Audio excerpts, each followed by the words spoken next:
I'm here with actor, writer, and she's from Calgary, Alberta, and she was poisoned after a cocktail drink in Bali. And she's raising awareness about methanol poisoning. How are you doing today, Ashley King? I'm good, thanks. How are you? I'm excellent. Thank you so much. Can you share the story of how your blindness occurred and how that experience shaped you personally and artistically? Yeah, absolutely. So, back in 2011, I was 18, turning 19, and I decided to do a backpacking trip abroad, and I moved to Australia. The plan was only to stay in Australia, but things kind of changed, and I decided to extend my trip, and so I decided to go to Bali and New Zealand. And so I went to Bali for 35 days, and I I want to say I enjoyed Bali, but the truth is, I had this overwhelming, ominous feeling the entire time that I was in Bali that like I just had to get out and that something bad was going to happen to me. And so I was pretty ready to leave when my 35 days were over, when I would be traveling on to New Zealand. And on my very last night, I went out for a couple of drinks in Kuta, Bali, which is just outside of Denpasar, which is where I had been flying out the next day. And it was no different to any other night that I had out while I was in Bali. And I had gone to a bar called the Bounty Nightclub, which doesn't exist anymore. But I went out for a couple of drinks, had what I thought was a vodka-based drink, and the night was really no different than any other night. And I don't even remember if nothing bad happened, then I don't think I would remember this night. It was pretty like unremarkable. So the next day I flew to Sydney that night, and then from Sydney I flew to Christchurch. So I would have went out on a Tuesday night, and then I went to Christchurch on Thursday and landed there around Thursday afternoon. And once I got to Christchurch, I started feeling a little bit unwell, but I was traveling by myself because me and my friend had split up, and I was a lot of things were going wrong for me in the airport. They had lost my luggage, and I was having troubles with customs. So I kind of just chalked up to how I was feeling based on just travel nerves. I didn't think there was anything really for me to be alarmist about. And so I got to my hostel and I was just tired. I had no appetite. I was like, I'm just going to go to bed and I'll just like deal with all my problems tomorrow. So I went to bed, and when I woke up the next day, I noticed that it was really dim and dark in my hostel, but I just thought I had woken up really early. And I remember looking at my iPod because I had an iPod Touch at the time, and I couldn't see the time on my iPod. So I thought, okay, my iPod's dying. And then I looked over at my bedside. There was a lamp on my wall on my at the top of my bunk bed, and I couldn't see the light coming out of the light. And so I thought, oh, someone turned off my light. I went to the bathroom, and again, thought the lighting was really poor in the bathroom, but then I thought I was just, a crappy hostel. And so I actually went down to reception because I was locked out of my room, and they got me back into my room. And within moments, I started gasping for air. I couldn't breathe, and I had never had an experience like this before where I was just hyperventilating. And so I got myself back down to reception, and it was very clear that something was wrong because they had just seen me moments earlier and I was totally fine. And so they were like, we need to take you to like the hospital or a walk-in clinic. And so they went and got my wallet and my purse for me at the time. And at the time, my wallet was this really colorful little pouch that I bought when I was in Bali. And I looked at it and I couldn't see the color on the pouch anymore. And that's when I realized something was wrong with my eyes. And so they took me to a walk-in clinic, and I couldn't see the fingers that the nurses were holding up. And they were like, you have to get her to the hospital. So then they took me to the hospital. And by the time I got to emerge, I was in the dark blind, like I couldn't see anything, and I was still gasping for air. And of course, all the doctors are very like concerned about what's going on with me, and they're asking if I was like partying the night before, if I took any drugs. And by this point, it's Friday afternoon. So the last time I had quote unquote partied or drank anything was Tuesday night. And so the doctors are asking me all these questions, and they call my family back in Canada. And eventually they come back with my blood results, and they ask, do you know why there's a large amount of methanol in your system? And prior to me going to Bali, I had done quite a bit of research on Bali because my mom was pretty worried about me going over there. And I saw no warnings on any travel websites or government websites for methanol poisoning. I saw things like, the food making you sick, or being pickpocketed, or, the terrorism attacks that happened a decade ago. Um, and so I like didn't know what they were totally talking about, but I had read on one Lonely Planet travel blog that in the past, foreigners had gone sick from homemade alcohol and had methanol poisoning. And to me, that meant just don't drink any homemade alcohol, which is fine. I was only going to drink in like bars and restaurants and hotels. Like that wasn't my plan. I didn't do that, or at least I thought I hadn't. So the really unique thing about the way that I was treated, so methanol poisoning is bad for you once your body starts to metabolize the methanol. And basically, the methanol turns your blood into a really acidic acid.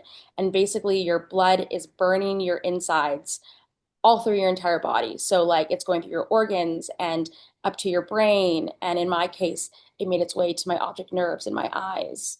And so, the way that they hold on or they stop your body from metabolizing the methanol is they actually have to give you pure alcohol because alcohol is like the opposite of methanol. So if your body has alcohol in it, so ethanol, your body will metabolize the alcohol first and stop metabolizing the methanol. So just imagine being in the hospital and the doctors are like, we have to get you drunk. And so I don't know where they got the alcohol from, but they had like a big pitcher of like orange juice and like vodka. And they would like pour me a drink and then I would finish it. And they poured me another one and then I would finish it. It was like the most bizarre drinking game I've ever played. And the drunker I got, the more I could breathe and the more I could see. I could finally see my doctors. I was breathing on my own again. And then they had to put me into ICU and do a hemodialysis where they took all my blood out and gave me new blood. And of course, like at this point, I'm in the hospital and I'm drunk. So I do not think the situation is that serious. I think I'm going to go backpacking the next day. And they tell me that my family's on a flight to come like to New Zealand. But what I didn't know was that they had called my family back in Canada once they realized it was methanol poisoning and told them that there was a very good chance that I wasn't going to make it and that they needed to get on a flight to come to New Zealand. Methanol poisoning has an 80% mortality rate. Only 30 mils, so a shot can kill you. 15 mils of it can make you go blind or have brain damage or other organ damage. So in my case, I was able to seek treatment uh, quickly enough that they could save my life. But as I'd find out a couple days later, they were unable to save my eyesight. You know, when the doctors, came to my bedside and started telling me, just did that thing but people do when they're about to give you bad news, where they're like, you're really lucky to be alive, and you could have died or you could have brain damage, and all these other horrible things that could have happened to me. And I was like, yeah, but what about my eyesight? Because when I woke up in ICU, I my eyesight was like what it is today. I could see some light, I could see some shapes, but I couldn't really see much. And I thought like, it's just going to come back and everything will be fine. But what the doctors told me was like there is a very good chance that I would never regain my eyesight. And so eventually I came back to Canada after being hospitalized in New Zealand for a month and saw more doctors here. And of course, they kind of told me the same thing. And then I had to, learn to live my life now as somebody who was blind. And it was the hardest thing, and it still is the hardest thing that I'll ever have to deal with. And I still deal with it like day to day today. Um, but when I had just turned 19 and I was imagining what the rest of my life was going to look like. I thought I was going to go to university and I was going to travel more and see the world and, you know, uh, have a career. And when I found out that I was blind, all I could think was, you know, how will I ever have a job? How will I ever go to university? I'll never have a family. No one's ever going to love someone that's blind. Like it felt like a death sentence. Like at that moment, I would have rather died than had the diagnosis of being blind. And so for a number of years, I was pretty in denial and angry about it. And, I would lie to people about it and say that my eyesight was coming back or that I just wasn't wearing my contacts. And I really struggled to refer to myself as blind or as somebody with a disability. I had a lot of internalized ableism that took me a really long time to deal with. But I realized, after dealing with like the idea of like suicide and really really hard moments of dealing with going through losing my eyesight, that like the only person that was going to change my situation was myself, and I was the only person that was going to change my outlook. And I could have died, but at least I'm still here, and there's got to be some purpose for why I'm here. And so I had been doing a lot of interviews regarding losing my eyesight and kind of realized how important it was to share the news and share people's stories. My entire life growing up, I was always an actor, and I always thought that's what I was going to do with the rest of my life. But when I was poisoned, I figured there was no way I was going to be an actor one day because I can't even cross the street. Like there's no such thing as a blind actor. So I pretty much like gave up on that idea and try to think of what other careers I could pursue. So I went to university for journalism in the end and was working in journalism for a while. And I was still sharing stories, and that still, which is exactly what acting is, it's sharing stories. But in like a weird turn of events, I like serendipitously started working for a deaf and disability theater company here in Calgary, Alberta. And, a lot of my mentors and people that I was meeting were really encouraging me to go back into theater and into acting. So then I ended up going back to school and doing a 2-year acting program with all of my teachers who had no idea how to teach somebody who was blind how to be an actor. But like everything that I've learned how to do to date is me just like trial and error and, not really having somebody to look up to, but just like figuring it out on my own. Um, and then yeah, from there I really like leaned into my art and creating art as an actor. And I was kind of worried that I wouldn't be cast as somebody with a disability. So a lot of folks recommended that I, create my own work. So back in 2020, I started applying for grants and getting mentors to help me write my own play. And I figured, write what you know. So I wrote a play about the experience of me losing my eyesight. And in 2024, we premiered that play here in Calgary. It's called Static, a Party Girl's Memoir, and it's a dark comedy about a 18-year-old party girl who has a very really overbearing Mexican mother who decides to travel the world. And shocker, she's poisoned and loses her eyesight.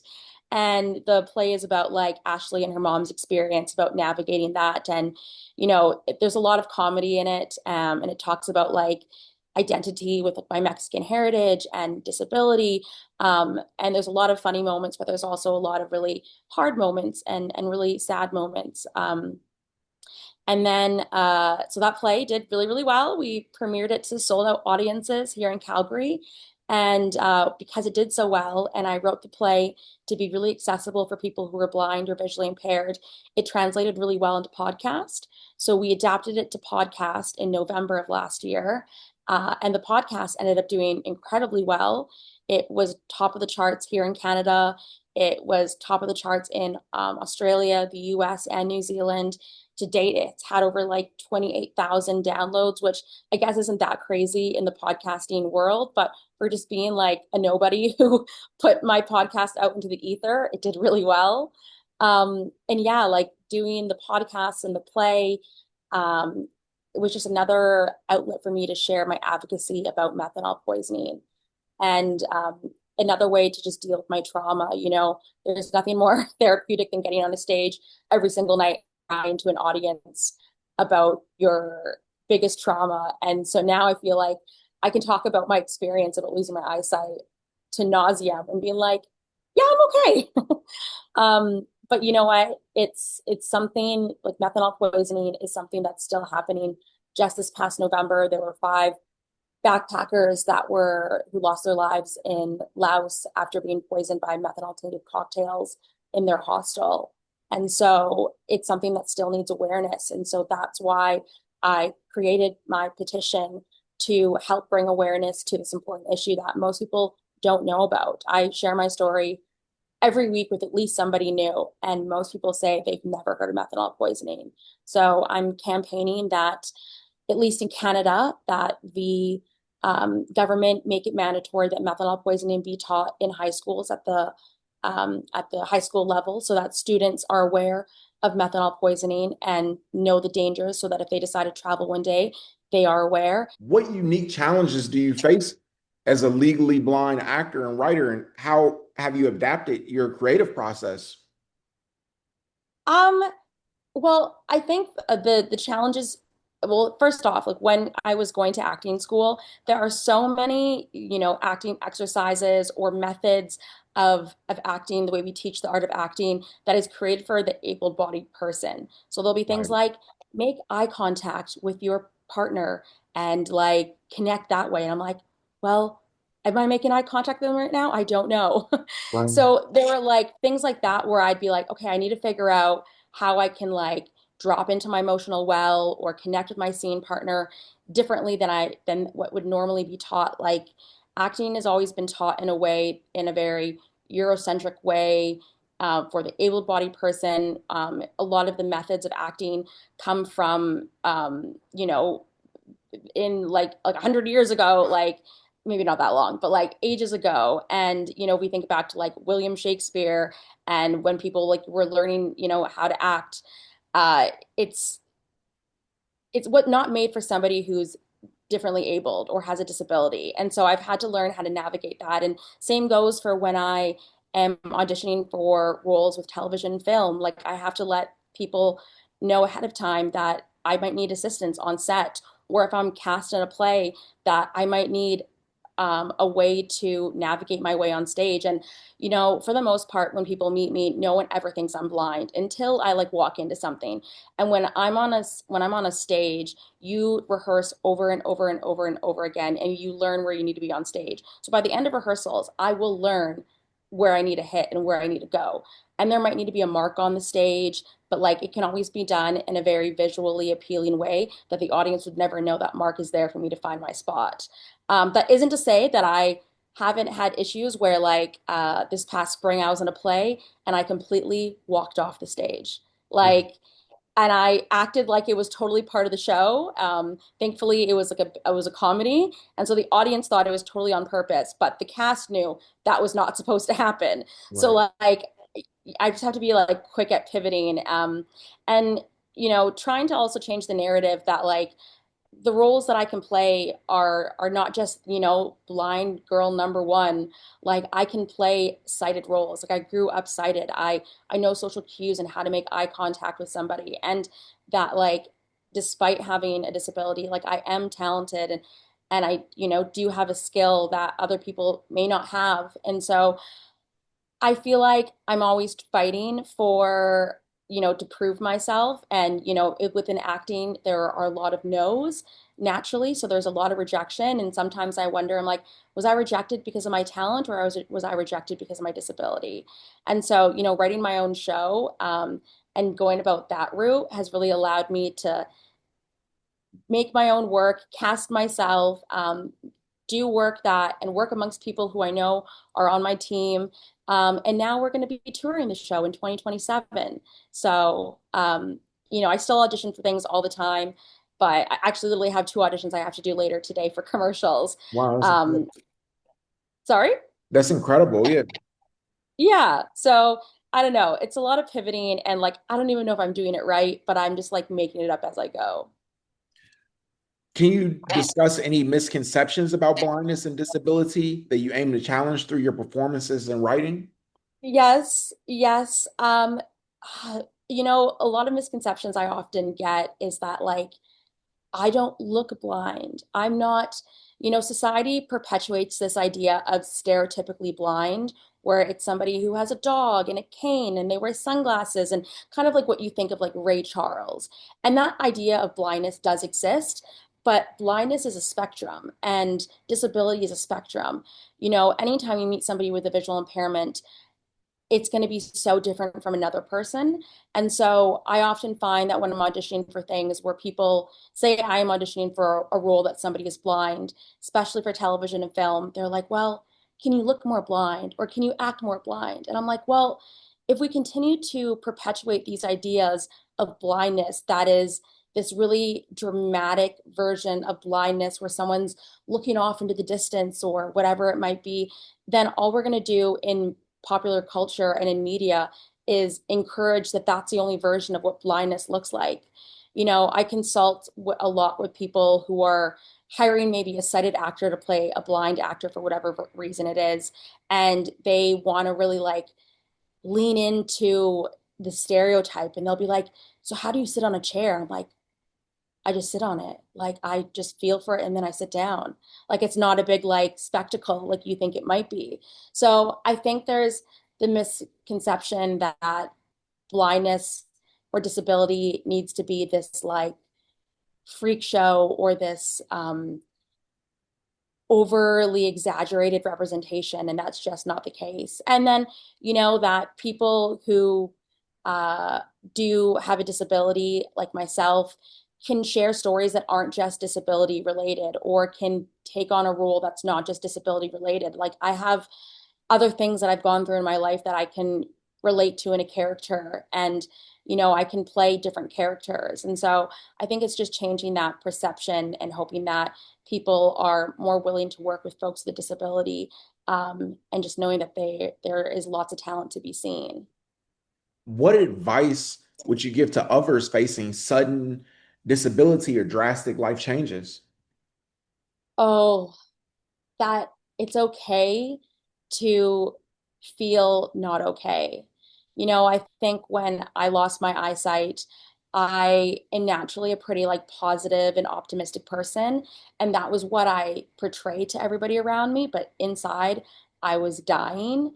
And so when I would break down and like, have a really hard time, everyone would be like, I had no idea that this is how you actually felt. And I, for a number of years, held on to like that like kind of toxic positivity that like everything's okay. But it meant that I never dealt with my trauma. And I didn't actually go to proper therapy until about like 3 years ago, which is a really long time to wait. And so I think I would give people advice that it's okay to be not okay and it's okay to like sit in the shit of it all. I probably recommend to go to therapy a lot sooner than I did, but also to know that like one day you are going to be okay or relatively okay. You'll be surprised about what you'll accomplish years later. And I look at where I am today, which is 14 years after losing my eyesight, and I'm exactly where I always wanted to be. I just took a really roundabout way to get here. What upcoming projects are you working on that explore identity, disability, or other themes important to you?